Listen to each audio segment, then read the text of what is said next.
Hej allihopa! Det sägs att framtidens politiker, de som ska ta över Sverige, formas under sin tid i ungdomsförbunden.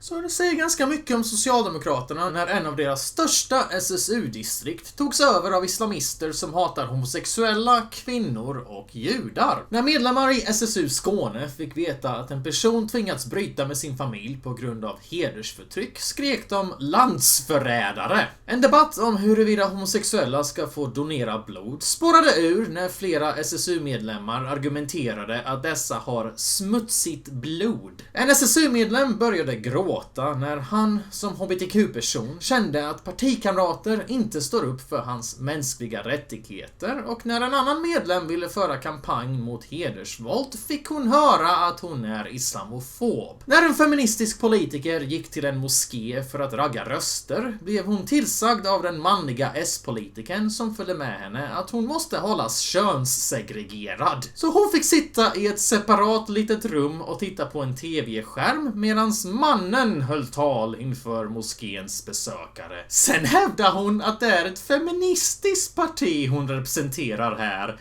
som bryr sig om solidaritet. SSUs aktiviteter brukar avslutas med att de samlade sjunger Internationalen. Men under en årskonferens för Skånedistriktet drog man istället igång en sång på arabiska. En besviken medlem uttrycker sitt missnöje för Expressen och säger att inte ens köra arbetarnas låt i arbetarnas förbund och istället köra en sång som hälften inte ens förstår kändes som att spotta på socialdemokratin.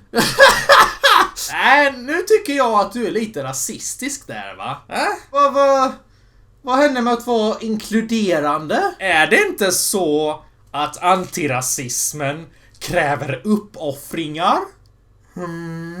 Källor till Expressen beskriver hur förbundsmöten spårar ur när 20 tunga grabbar från orten stormar in och skrämmer andra medlemmar så att de inte vågar rösta. Tack vare islamistfalangen blir politiska diskussioner aggressiva och hamnar på dagisnivå. Vilket innebär att vänstern äntligen får uppleva hur det är för Sverigedemokrater att försöka prata med vänsterfolk. Utöver detta har man förtroendevalda som hyllar Saddam Hussein. En har tidigare jobbat för militärdiktatur. En annan uttrycker sig antisemitiskt, vilket å andra sidan är ganska vanligt bland S-väljare nu för tiden. Behöver jag påminna folk vad som hände på Löfvens Facebook-sida när han försvarade Israel? Vem hade kunnat ana att så många vänsterväljare gillar Hitler? Egentligen avslöjades allt det här redan 2012, men personen som larmade då rasiststämplades av Aftonbladet och utsattes för karaktärsmord, vilket är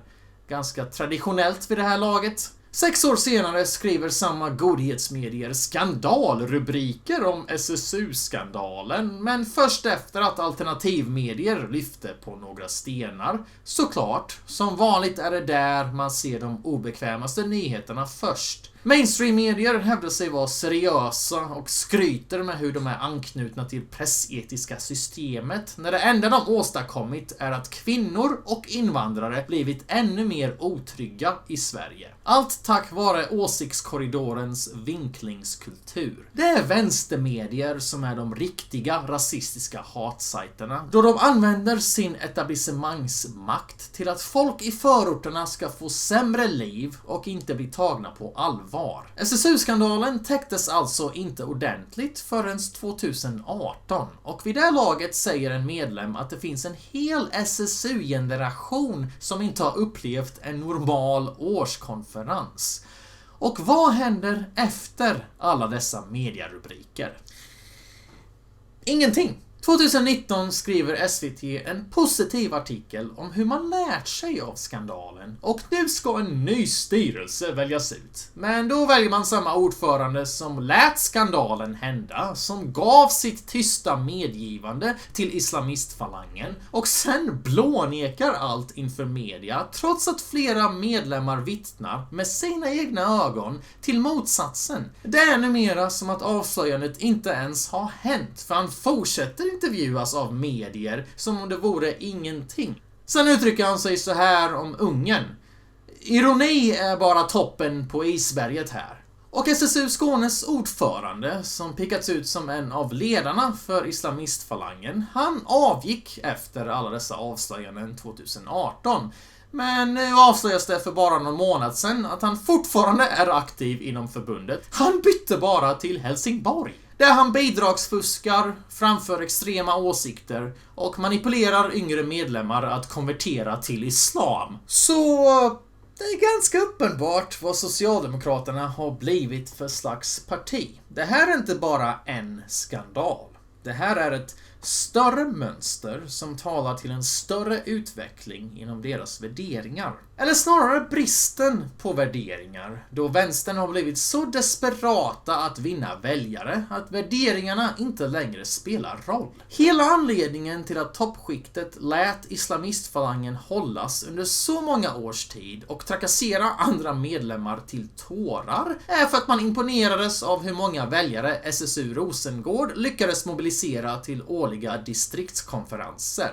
Det här är ett sånt jävla svek mot Sveriges invandrare som flyttar till Sverige för att få bättre liv och leva i ett demokratiskt samhälle. Invandrare som vill få leva utan hedersförtryck, få leva som sekulära muslimer eller få leva som homosexuella. Vanliga invandrare som utgör majoriteten representeras inte av den här sortens extremistfalanger, men då vänsterfolk i regel inte ens vågar bosätta sig bland invandrare verkar det som att de antingen inte vet om det här eller inte bryr sig. Det är inte lite sjukt hur Sverige funkar. Invandrare som levde utan slöja i sina hemländer tvingas bära burka när de flyttar hit till svenska förorter. Det säger något om hur vi låter förorterna förfalla.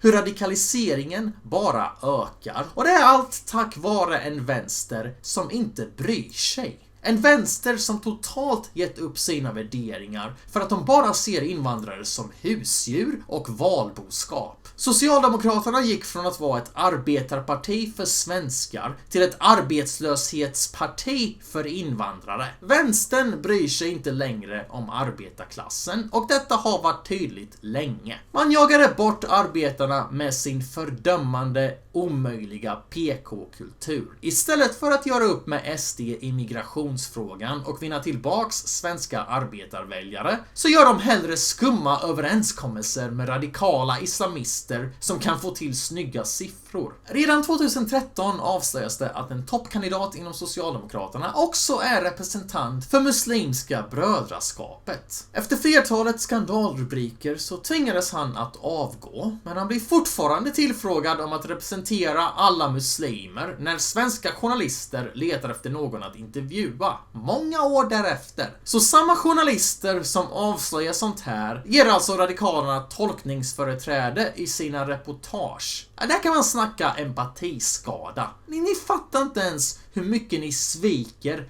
alla de svenska muslimer här som faktiskt är sekulära och inte vill se samma förtryck som de flydde i sina hemländer. 2014 avslöjas det att S har lovat islamister maktpositioner på riksdagslistor, kommuner och landsting. Avtalet gick ut på att sossar ska hjälpa islamister vinna större inflytande över svensk lagstiftning och en av huvudpersonerna inblandade i det här gick så långt som att säga att vi måste vara toleranta inför invandrares intolerans mot hbtq-personer. Glöm heller inte sossepolitiken som lovade fler moskébyggen och att försvara burkan inför ett riksdagsval. Då belönades han med näst flest personröster för socialdemokrater i Malmö. Det här är bara ett exempel på sossarnas mycket effektiva klanröstningstaktik där de säljer ut sina värderingar för att behålla makt och feta löner. Det finns många fler exempel på sånt här och det gäller inte bara muslimer. Nyckelbegreppet här är klankultur.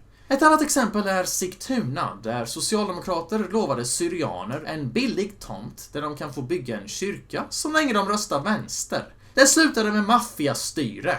där skattepengar läggs på särbehandling och korruption. Exempelvis användes kommunlokaler som illegala spelklubbar där ingen behöver betala hyran, och generell otrygghet skapades i området för skolans elever. Exempelvis hotades en lärare till livet. Detta sker såklart i ett invandrarområde där svenska politiker själva inte behöver bo. Därav struntar de helt enkelt i hur mycket kaos de skapar för invandrare så länge rösterna rullar in. Det större problemet såklart är hur den socialdemokratiska makthungern ter sig i längden.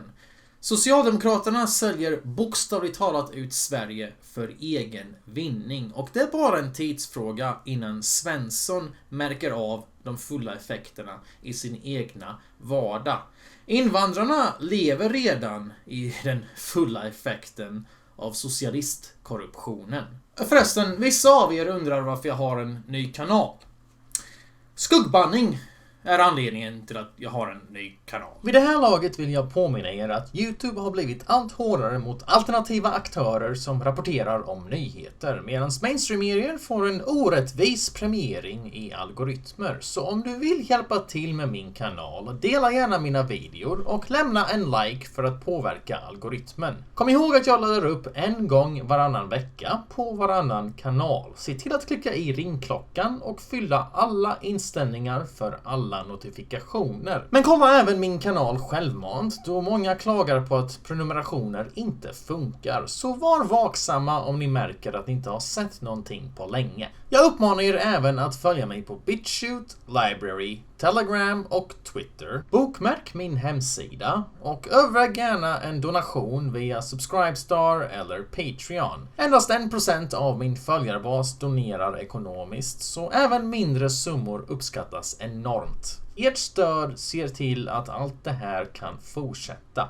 Ni som inte har råd får gärna lämna en like och dela videon, då det hjälper med algoritmen. Tack vare Socialdemokraterna så dog Fadime helt i onödan. Ledande vänsterpolitiker som Mona Sahlin gick ut i media och drog klassiken "Vi har varit naiva". Sen skyllde hon ifrån sig på patriarkala maktstrukturer samtidigt som hon utsåg en islamist och hederskultursförnekare till utredare för integrationspolitiken. Samma socialdemokratiska partiledare som gjorde avbön 2002 och ångrar att hon var del av tystnadskulturen. 20 år senare vill hon ge IS-terrorister socialbidrag, jobb och lägenheter. Svenska vänstern vill få det till att tabut kring hederskulturen bara fanns på 90-talet, och idag är det så mycket bättre. Men de som faktiskt har försökt göra något åt problemet vittnar till raka motsatsen.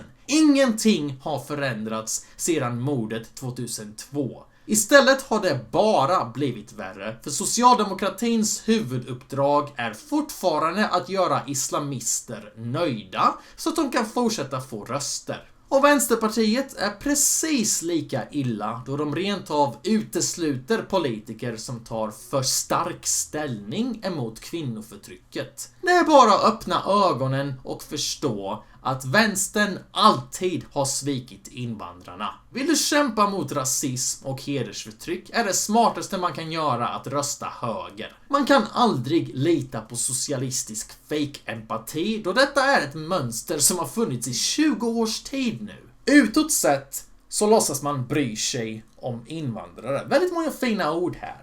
Men internt så använder sig partiet just av hedersförtryckare i något slags politiskt maktspel. Likaså med SSU-skandalen framgår det att partiet har känt till det här hela tiden. Men Socialdemokraterna lät bli att agera då de har sett islamisterna som ett slagträ för att hålla nere den mer radikala vänstern. Man har alltså kommunister inom ungdomsförbunden och man håller dessa i schack genom att ge makt till ultrakonservativa islamister. Fundera på den prioriteringen en stund, okej? Det här är inte längre det traditionella svenska arbetarpartiet med solidaritet och folkhemsvisioner. Socialdemokraterna är ett parti som tas över av människorna de försöker utnyttja som valboskap. Socialdemokraternas starkaste väljarfästen är just utanförskapsområden, så uppenbarligen tjänar de på fler utanförskapsområden. Det är inte konstigt att de vill ha så mycket invandring som möjligt och att man skapat fler och fler utanförskapsområden under sin tid vid makten. Att man låter dessa radikaliseras och folket där leva i misär. För ju sämre invandrarna har det, desto mer kan man skylla på högern, desto mer fina bidrag kan man lova, desto längre kan korrupta vänsterpolitiker fortsätta få sina feta riksdagslöner. Det är heller inte konstigt att anmälningar om hedersförtryck bara har ökat med åren och att våldsbejakande islamism 10-dubblats i Sverige över det senaste decenniet. Det här är de direkta konsekvenserna av att våra vänsterpolitiker samarbetar med auktoritära krafter i utbyte mot mer makt. Det blir då heller inte konstigt att våldsbejakande extremister får skattebidrag för att driva radikaliserande skolor. Nalin Pekgul var väldigt tidigt ute med att varna om allt det här och det är någonting hon har fått väldigt mycket skit för. Naturligtvis var det ingen inom Socialdemokraterna som faktiskt ville lyssna på invandraren som faktiskt bryr sig om invandrare. Ända sedan 70-talet har Saudiarabien lobbat för spridningen av statsideologin wahhabism, en ultrakonservativ tolkning av islam. Detta genom att finansiera församlingar och moskéer över hela Europa, inklusive Sverige. Sen skickar man dit sina imamer för att radikalisera muslimer. Det bör då inte förvåna någon när Göteborg har fler IS-terrorister än hela USA. Och det säger ganska mycket när Saudiarabien kritiserar Löfven för att han inte sätter koppel på sina kvinnliga partimedlemmar. Varpå Löfven svarar med: vi beklagar om det är någonting som har uppfattats som att vi kritiserar islam, vilket vi aldrig har gjort. Vi har den största respekten för religionen islam och likaså Saudiarabien. Vi vill inte råka förolämpa Saudiarabien. Okej, så definitionen av er feministiska utrikespolitik är att inte förolämpa Saudiarabien, det mest kvinnoförtryckande samhället på hela jordklotet. Personligen så tycker jag som invandrare att det vore mer feministiskt att minska antalet våldtäkter, hedersvåld och sharia-poliser i Sverige. Men å andra sidan så är jag ju faktiskt invandrare, så jag tror inte att vänstern gillar att jag har egna åsikter. Det är nog bättre att jag bara håller käften, rättar mig i janteledet och bara röstar rätt istället, eller hur? Under hela den här tiden så har vi fått höra att islamisering bara är en paranoid SD-myt. När det samtidigt är själva definitionen av den moderna socialdemokratin. Hela den här tiden har vi fått höra hur farligt det är att gynna SD genom att våga prata om obekväma samhällsproblem. Men samma vänster som säger det ser inga som helst problem med att gynna muslimska brödraskapet. Man kan alltså sammanfatta SSU-skandalen som en av få gånger Socialdemokraterna har åkt dit på riktigt. Det är faktiskt inte mer anmärkningsvärt än så, för sånt här händer uppenbarligen hela tiden inom den svenska vänstern. Media har bara varit för upptagna med att leta klumpiga SD-politiker för att ha tid att granska andra partier. Störst mediafokus har lagts på ett enda parti som är den fula ankungen. Men när journalisterna väl råkar göra sitt grundjobb, när de faktiskt bestämmer sig för att granska något annat än SD, då hittar man auktoritära, mörka krafter inom allt från Miljöpartiet till Centerpartiet. Och det är inte några få dåliga äpplen det rör sig om här. Järnrörsskandalen bleknar i jämförelse med det strukturella problemet som vänsterliberala partier har med radikal islamism. Detta är något som SD har varnat för väldigt länge, så det är verkligen inte konstigt att de är tredje största parti även bland invandrare nu.